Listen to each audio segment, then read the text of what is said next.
Hey guys, Dr. Hasty here.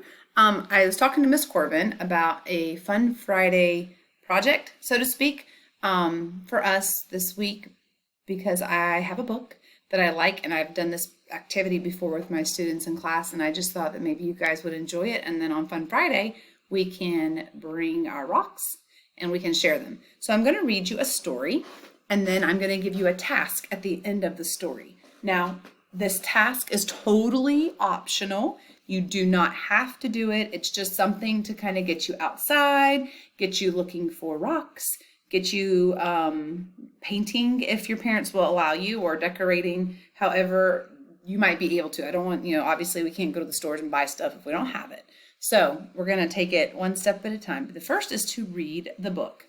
And it says, everybody needs a rock.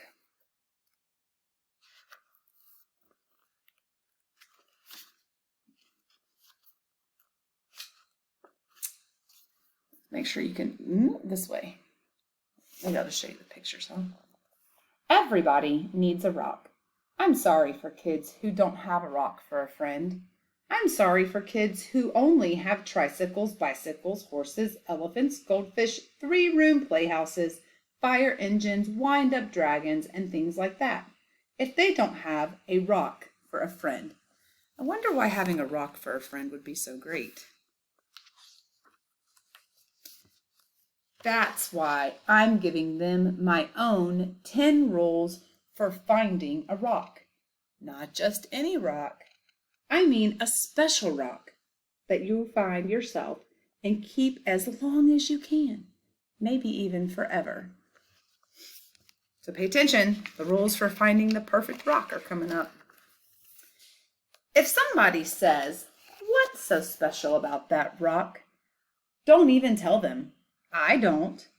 Nobody is supposed to know what's special about another person's rock. All right, here are the rules. Rule number 1.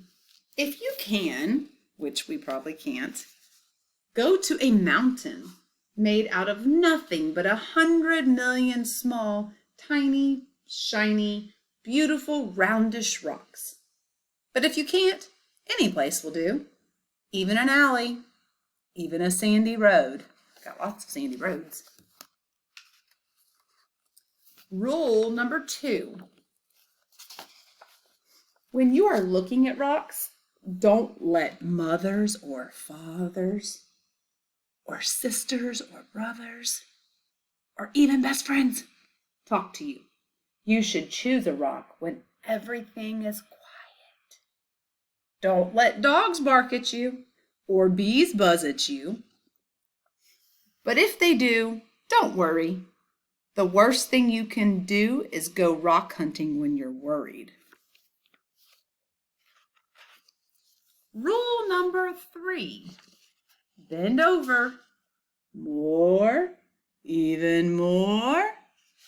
You may have to sit on the ground with your head almost touching the earth. You have to look a rock right in the eye. Otherwise, don't blame me if you can't find a good one.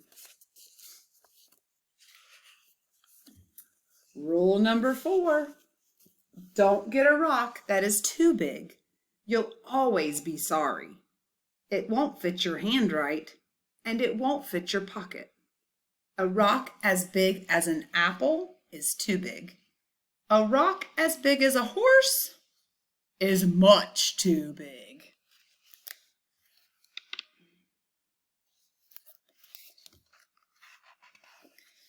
Don't choose a rock that is too small. It will only be easy to lose. Or a mouse might eat it, thinking that it's a seed. Believe me, that happened to a boy in the state of Arizona. Rule number 6. The size must be perfect. It has to feel easy in your hand. When you close your fingers over it, it has to feel jumpy in your pocket when you run. Some people touch a rock 1,000 times a day. There aren't many things that feel as good as a rock if the rock is perfect. Look for the perfect color. That could be a sort of pinkish gray with bits of shiny, silvery shine in it. Some rocks that look brown are really other colors, but you only see them when you squint and when the sun is right. Another way to see colors is to dip your rock in clear mountain stream if one is passing by. Rule number 8, the shape of the rock is up to you.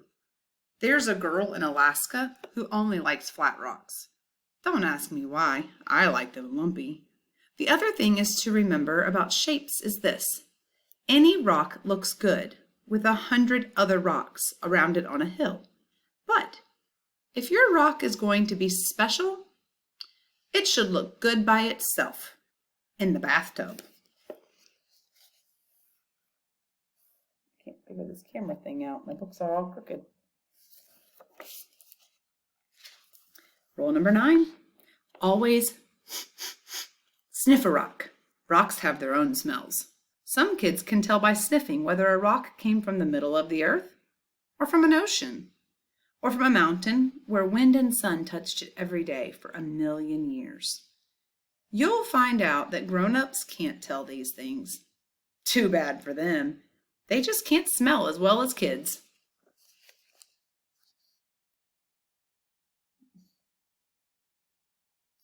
I like that picture. It's really cool.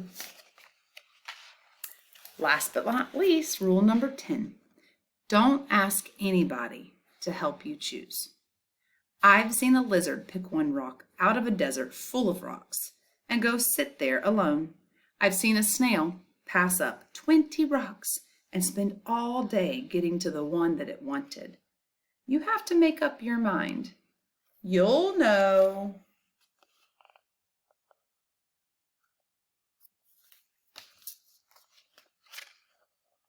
All right, that's 10 rules.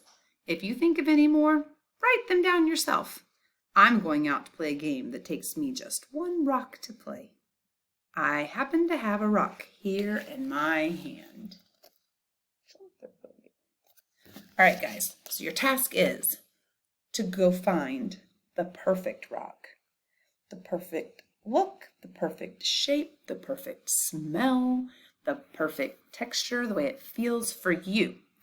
If you're able to go home and take that rock and decorate it, paint it, maybe color it with markers, I don't know, you can get creative. Maybe mom has a glue gun and maybe you can glue something on it, I don't know, like little gems, or I don't know what you have at home, but be as creative as you can. Then Friday, for Fun Friday, we're going to share our rocks with each other and explain what you like best about the rock. So it can be your quarantine 2020 rock and keep it forever in a time zone, time capsule. I look forward to seeing your rocks Friday. And remember, you don't have to do this. This is for fun. It's optional, and I hope you enjoy it. Bye, guys.